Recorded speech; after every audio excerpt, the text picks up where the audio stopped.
excited.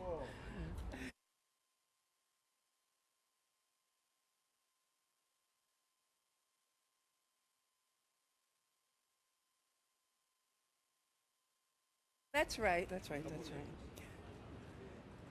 You ready? So, good afternoon, everyone. And today marks a significant milestone in our collective fight to combat the opioid crisis, a scourge on the state. New York City and all 62 counties across the state officially began receiving the first dollars from our opioid settlements, the $1.5 billion that we've received for the state so far.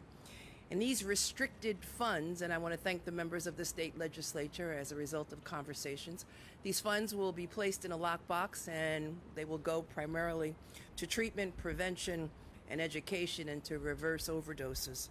These funds will have an immediate impact on our communities and for individuals on the ground who are struggling with drug addiction. This is the result of, as you know, my office's litigation against Big Pharma for the devastation and destruction that they've caused, not only in New York, but all across this nation. And this devastation and destruction has claimed so many lives and impacted so many families. And we're here today to turn the tide on this crisis. I'm pleased to be joined by our Mayor Eric Adams, who is committed to addressing this crisis and ensuring that New Yorkers have access to the programs and treatment needed to recover and rebuild. We have also been joined by the Commissioner of the New York City Department of Health and Mental Hygiene, Dr. Hashwin Vasan, and the Manhattan Borough President, Mark Levine, and of Councilmember Keith Powers, Assemblymember Harvey Epstein, the New York Chief Medical Examiner, Jason Graham, and the Bellevue Hospital CEO, Bill Hicks. They've also joined us as well. As a result of these settlements today, New York City will receive more than $88.9 million. This represents the majority of the money that New York City will receive in the year 2022. And the first portion of the total amount of money that New York City will receive, $256 million that the five boroughs will get overall over a period of time. And I want to be clear, this is just the beginning. Our work is not done. We still have ongoing litigation.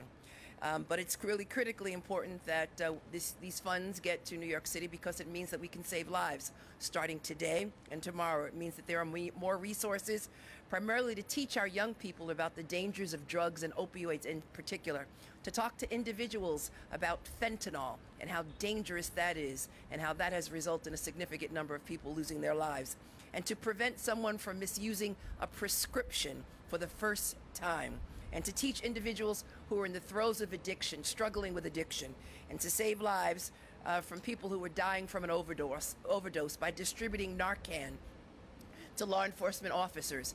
And also it means, as a law enforcement officer, working with NYPD and law enforcement officers all across the state of New York to interdict drugs as they come into the state of New York. And it also means that we can support programs like the ones here at Bellevue, which provide a range of in- and outpatient treatment and counseling services. Because we all know that 2020 was the deadliest year for overdoses our country has experienced. Let me say that again. 2020, we lost more Americans than our country has ever experienced from overdoses. And sadly, unfortunately, the data might only get worse, and we haven't received it yet for 2021. So there's no dollar amount that can make up for what we've already lost.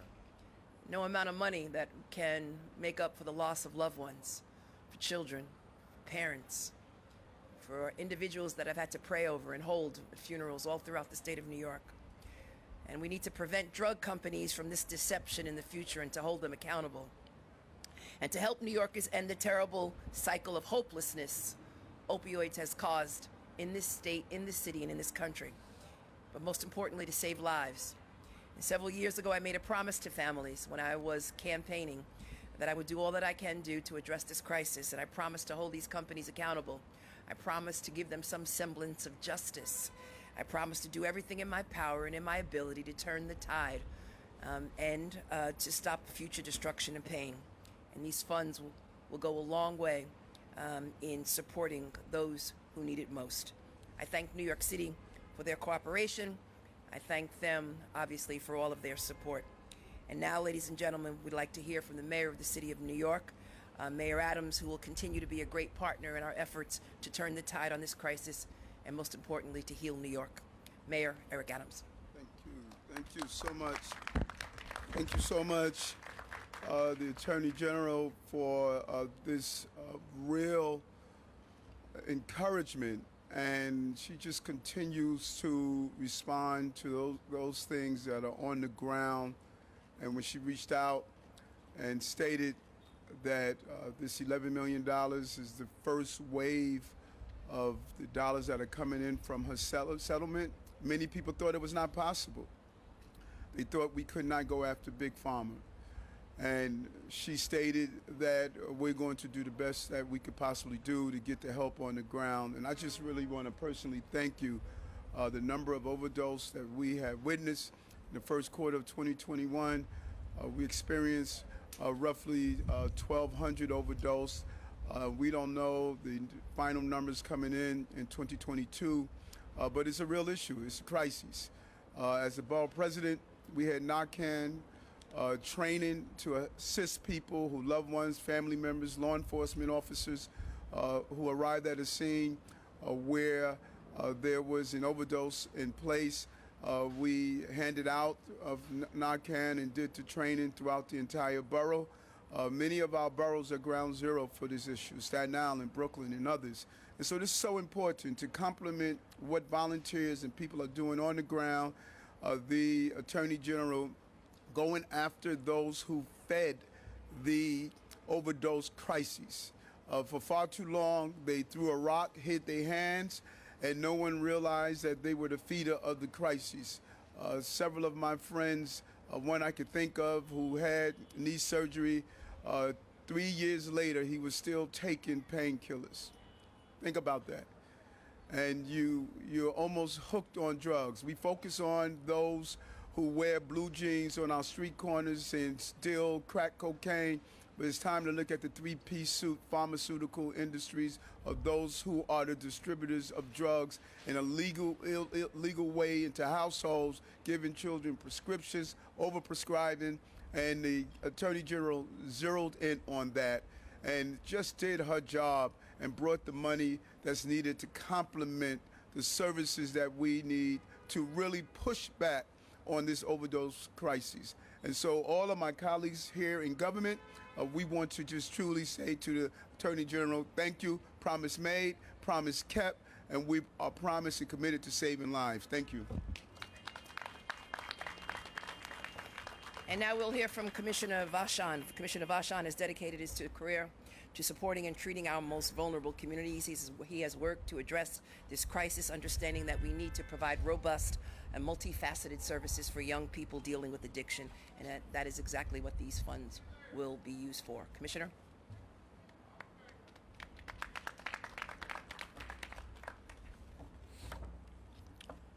Good morning.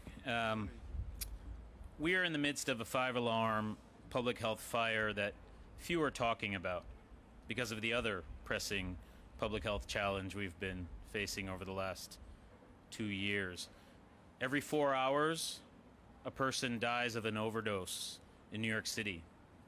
Just let that sink in for a minute. From the time you woke up, maybe got to your desk, had a cup of coffee, till now, we've lost a New Yorker due to overdose. This means every 4 hours we're losing loved ones, family members, neighbors, thousands of New Yorkers, record numbers dying of overdose. This crisis has been ongoing for years, a product of compounding despair, isolation, economic insecurity, untreated mental health challenges, and a host of other drivers, not least of which are the actions of those who sought to profit off of this despair.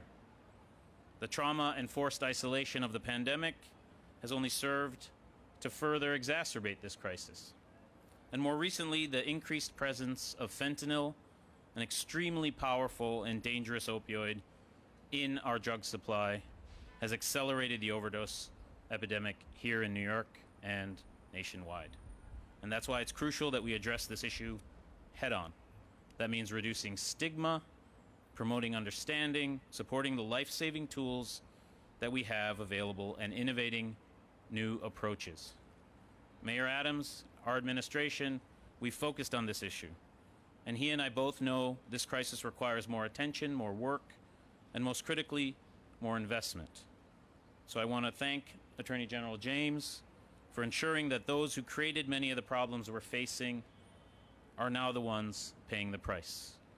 As the city's doctor, it's so important to know that the state's lawyer is fighting for health, justice, and to save lives and prevent suffering of all New Yorkers. Her work fighting for New Yorkers has given us all an opportunity to advance overdose prevention programming across our city, an area in which New York has and will continue to lead thanks to these funds. Overdose has touched the lives of many, too many New Yorkers. It's imperative that we continue to look for new, bold solutions to this crisis, to ground those solutions in public health, mental health, and compassion, and to help more New Yorkers get connected to harm reduction, prevention, treatment services as they navigate the sometimes rocky shoals of living with substance use disorder and efforts towards recovery. The investments we can make as a result of the opioid settlements will save lives for now and for years to come as we work together to end the opioid epidemic. Thank you. Next, I'd like to invite the Senior Vice President and Chief Medical Officer of New York City Health and Hospitals, Dr. Michelle Allen. As a senior leader of our city's hospitals, Dr. Allen has helped to oversee many of the city's treatment programs like the one here at Bellevue. She has also been on the front lines guiding our city through the past 2 years, and we are deeply grateful for her public service. Doctor?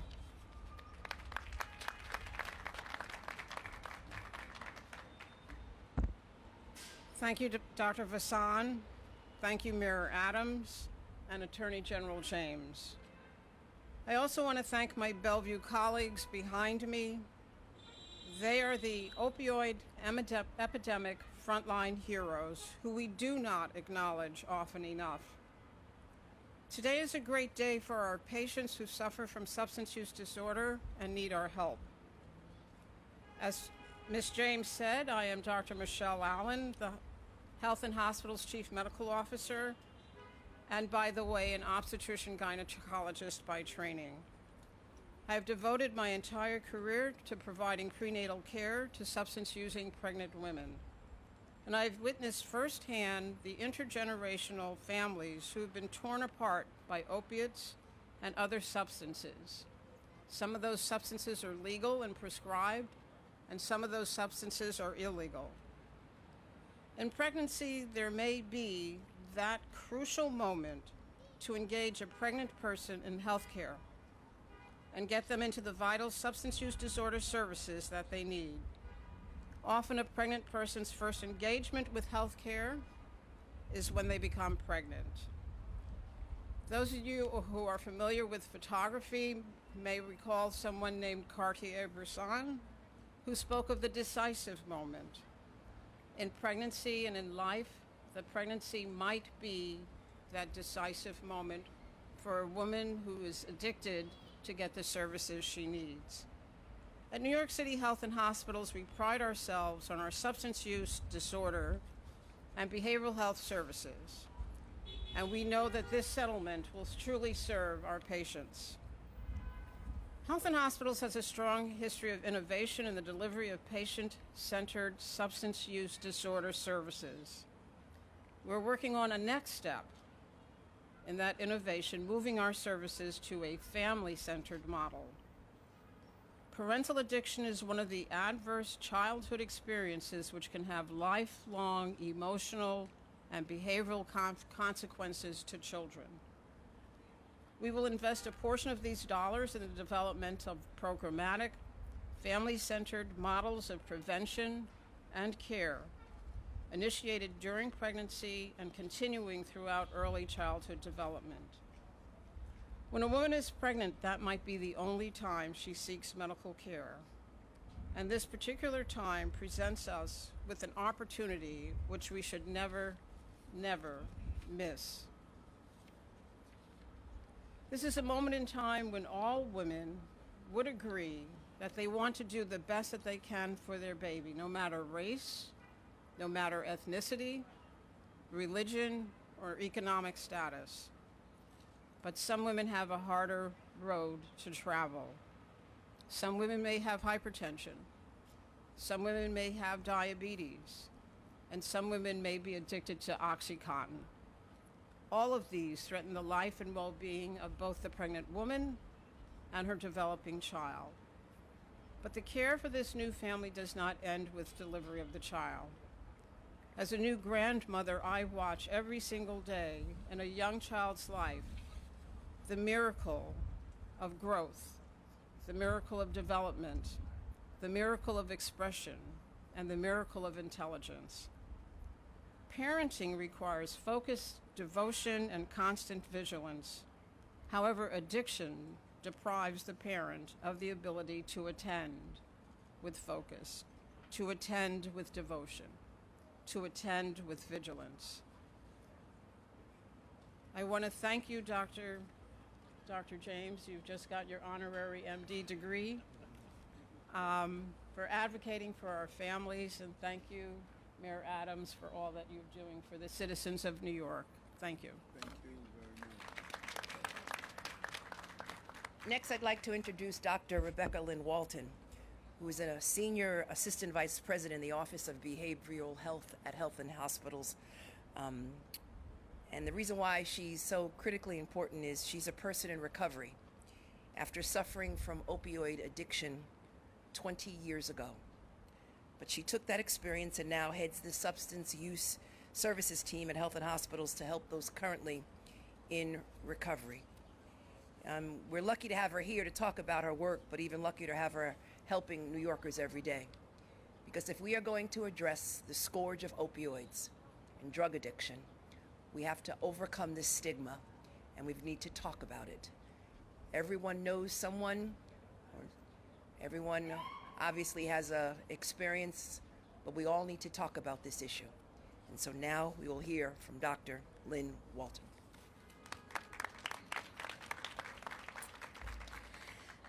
I feel truly honored to be here today. 20 years ago, I went into treatment for opioid addiction.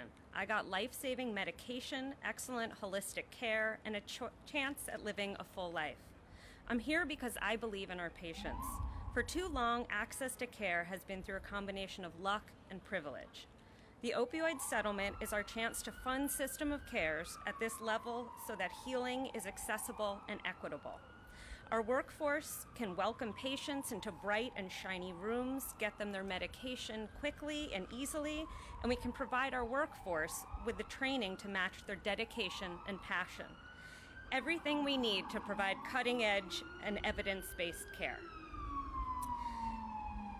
The pandemic has turned the opioid crisis into an emergency. Our neighbors are in pain, but there are clinicians ready to do this work every day, ready to help New York heal. Thank you on behalf of all those suffering. With this funding, we can offer patients the same chance I got, and someday they can turn around and do the same for someone else. We've lost so much in recent years. Today, you give us hope, and I thank you. Thank you. And our last speaker is acting as a doctor on Twitter without a license. Yeah, that's him. He's become a leader of real and sensible solutions during the pandemic. I call him a very good friend. Ladies and gentlemen, the great Manhattan Borough President, Mark Levine. Thank you so much. Well, Dr. Allen just gave you an honorary degree. So, Dr. Allen, can you help me out? Because apparently I'm violating a number of regulations on Twitter. Seriously, thank you, Madam Attorney General, for continually having the courage to take on powerful people and corporations who have harmed New Yorkers and winning in those fights. And you're doing it here again today. So grateful for you. Thank you, Mr. Mayor. I know how much you care about the opioid crisis and how committed your team is to addressing this. Grateful for you as well. It's true that if it weren't for COVID, this would be the public health crisis we were talking about. This would be the press conferences we were holding regularly, because we are losing more people to overdose in New York City than we lose from homicides, suicides, and car crashes combined. This is a five-alarm crisis, as the commissioner said. We've had opioids in this city, in this society, for a long time, for generations. but you can date the beginning of the current crisis to the moment when the pharmaceutical industry started to pump up use of these pills, pushing them out, downplaying the risks, and it ensnared a whole generation of New Yorkers into an addiction that we're still managing today. Madam AG, I cannot tell you how much we need the resources that you have secured here.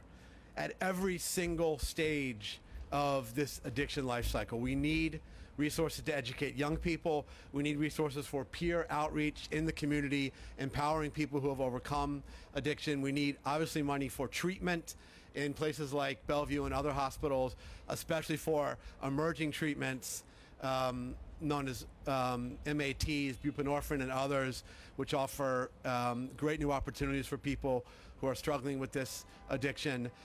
We need resources to treat the overdoses that are occurring at an alarming pace through Narcan supplies and trainings.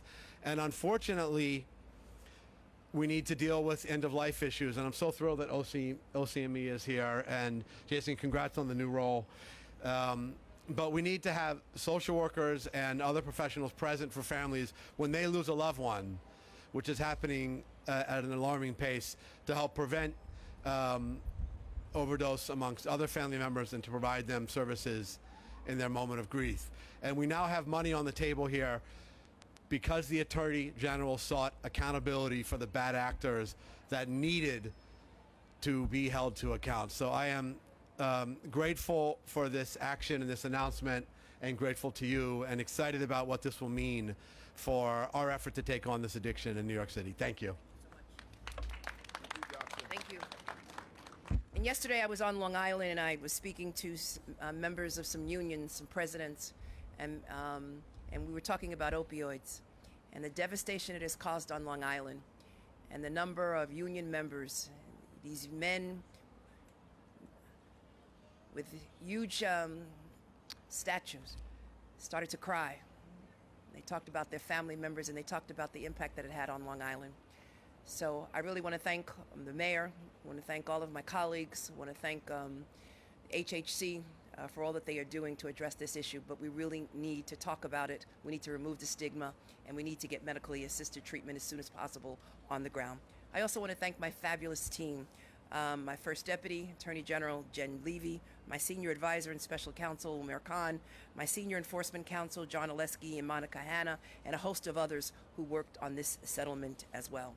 And now, we'll take questions.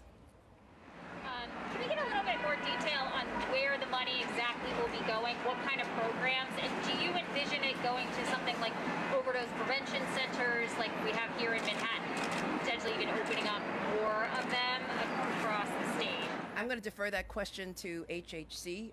Again, it's restricted funds for treatment, education, and prevention. I'm hoping that it will go to more beds. But again, the actual distribution and allocation of the funds will be subject to the mayor of the city of New York as well as HHC, and I'll allow them to answer that question.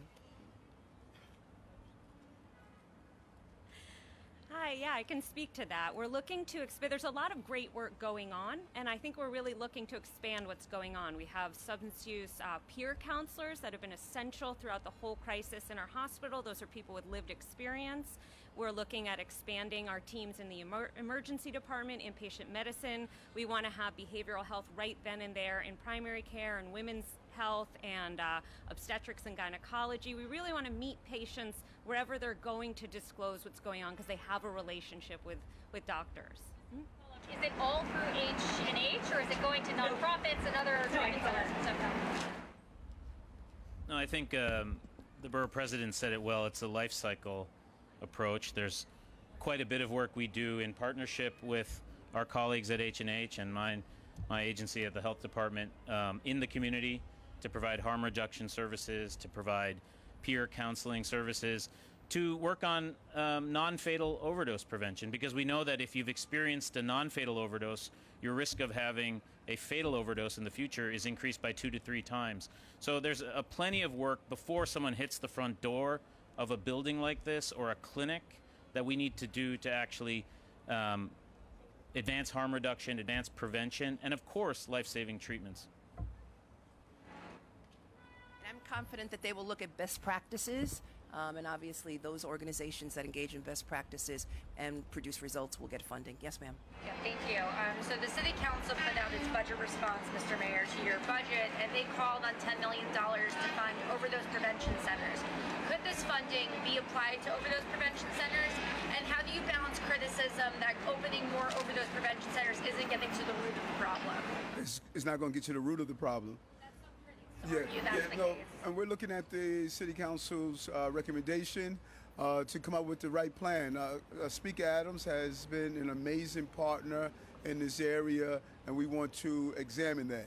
Now, when you look at the overdose prevention centers, what we can't do is saturate just one community with them, like I'm seeing in Harlem, and we want to really examine that. I think that we're dealing with, as I say over and over again, with these complicated problems. There are many rivers that feed the opioid overdose issue. We have to dam each river. And overdose prevention centers, that is one of the dams that we're going to use. And we're going to use this money as another way of damming. We're going to use those who are counselors as another way. Sometimes we look at these complex problems and believe just one thing can resolve them. That is just not true. These problems are so complex, and the goal is to properly define them and then do everything possible to deal with the barriers and the rivers that are feeding the crises. Quick follow-up. So we currently have 2 overdose prevention centers in northern Manhattan. Housing Works is planning on opening up 2 more in Manhattan. So that's 4 in Manhattan and none in any other borough. Do you think that's important then to expedite that process by using some of this funding for the other boroughs? Yes, and you know, when I was running for office, I went up to 125th Street, met with residents, business leaders, and we walked the corridor. A month and a half ago, I did the same thing with Congressman Espaillat and other civic and community leaders so we can pinpoint. Our goal is not to oversaturate communities. Everyone should not travel to Harlem if they have drug treatment issues throughout the city. The goal is for these sites to be located in all of our communities so people get the help that they deserve.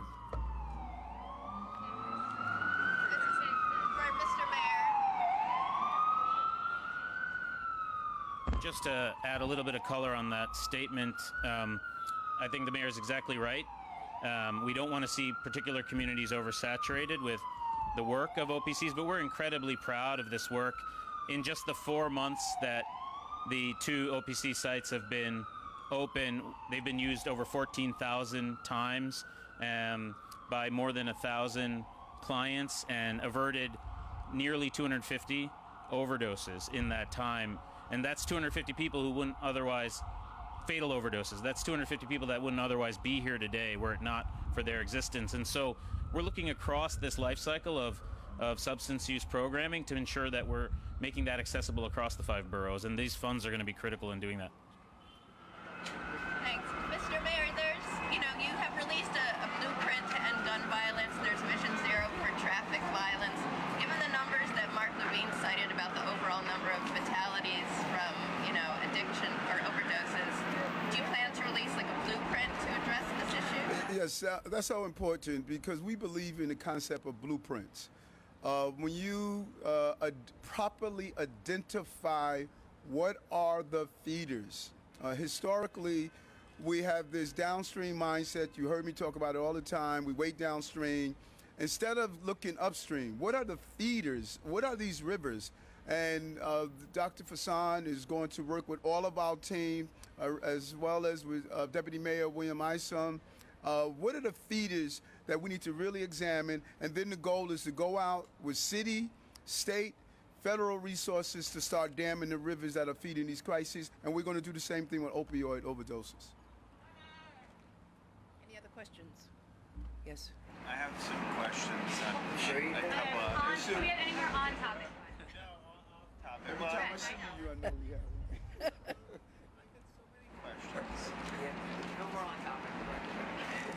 Go ahead. Can I go? Go ahead.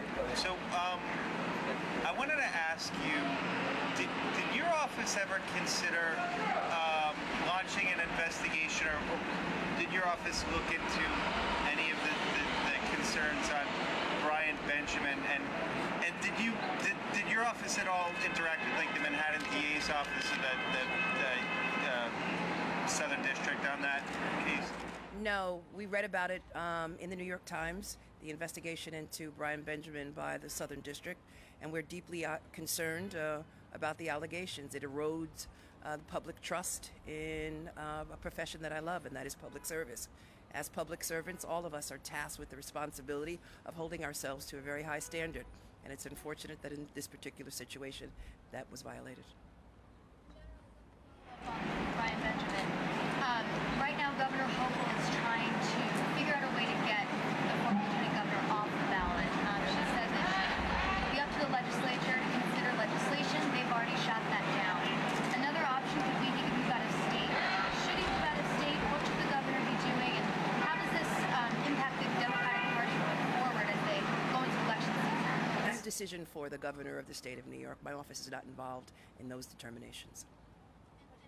The third party that Jay Jacobs is trying to create to give Democrats another line to run on, do you think that's a good idea? That Democrats should maybe be thinking about another line?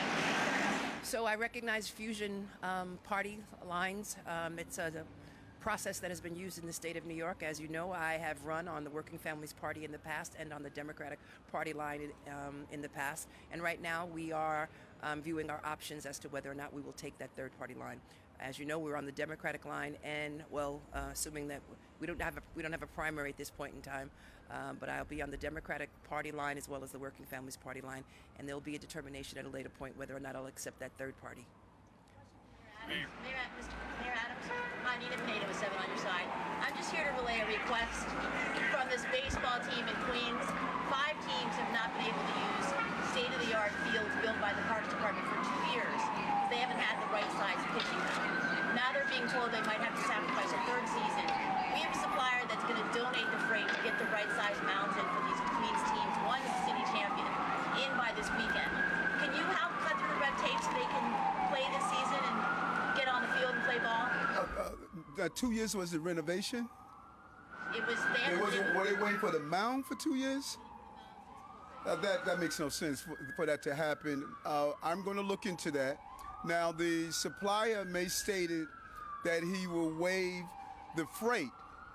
The supplier should be a good-hearted person and weigh the cost of the mound. This way we could get it here right away. I'll pay the freight if he pays the cost. So, paying the cost of the mailing of the freight, that's not saying much. He should be more altruistic, and you need to send him that picture and tell him, I'm sure his company is doing well. He needs to waive the cost of the mound. If he does that, that would get us out of the procurement rules because he's donating it for free. But let me look at that, and it should not have taken 2 years to get a mound here, and we're going to do everything that's possible for these children to be able to play. And let me look into that, and we get back to you this afternoon. Hold on. You guys, I don't do it this way. We can free up everybody. There's no more questions on the opioid, right? So why don't we free you up so you don't have to go through all of this abuse, All right, AJ, thank you. Let's take a few. Hold on. We're gonna look at Fabian with that nice tie that he's wearing. Thank you. I can't replicate the tie. I'm sorry. On housing, the City Council, majority of the City Council wants to see the spending on affordable housing greatly boosted. You promised $4 billion on the campaign trail. Your budget was $1.7 billion. Why is that? Well, we're still in conversation. We're still in the budget season. We're still in conversation. We have been having deep discussions with the City Council leadership, as I stated. The Speaker and I, we say Adams and Adams Law Firm. We believe we are partners here, so it's still here. The process is not over. Let us go through the final process that we're going through now. Encampments, have you seen any progress in terms of the number of homeless that are accepting city services? I know these sweeps are ongoing. Right, and they're not sweeps. They are giving people the dignity to live in safe environments. And so what we're doing, and what's interesting here, as we're finding, Many people see it as this is an opportunity to go back home to family members, find alternative ways of living. Now that we're saying this is not dignified. And so we'll give you the exact numbers of how many people have went into our safe haven beds or have went into shelters.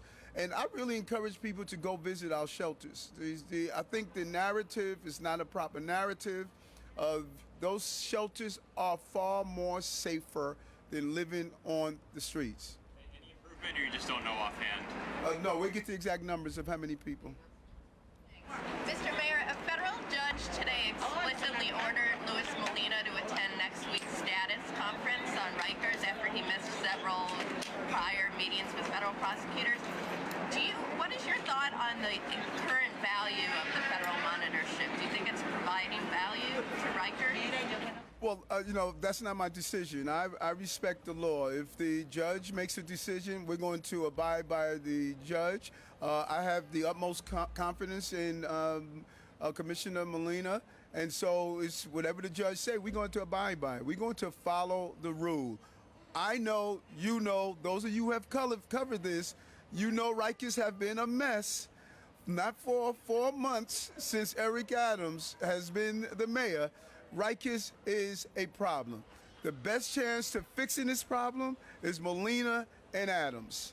We are the best chance to fix the problem. I'm also surprised a lot of people who are criticizing what's happening on Rikers, they were there. They were there for many years. And so if they're going to be honest, they should discuss how they dropped the ball. We have a chance to get it right. I put together the best commissioner to do so and his team. Federal judge wants us to do something differently. I'm going to respect whatever the federal judge states, but I'm asking him, give us a chance. Mayor Adams, I have a two-parter for you as the city approaches this medium risk level when it comes to COVID cases. Yes. How should New Yorkers be preparing? And also, I hear you all the time saying people should be heading back to their offices because it's good for the economy. Do you ever consider that for people who are eating out, spending money in their neighborhoods, working from home, that it's good for the more local economies in the outer boroughs perhaps too? Yes. First, work is going to change. Pre-COVID and post-COVID is going to be different. And if you are starting, patronizing your local community, we're building new business sectors. So there's a different environment out there. That's good.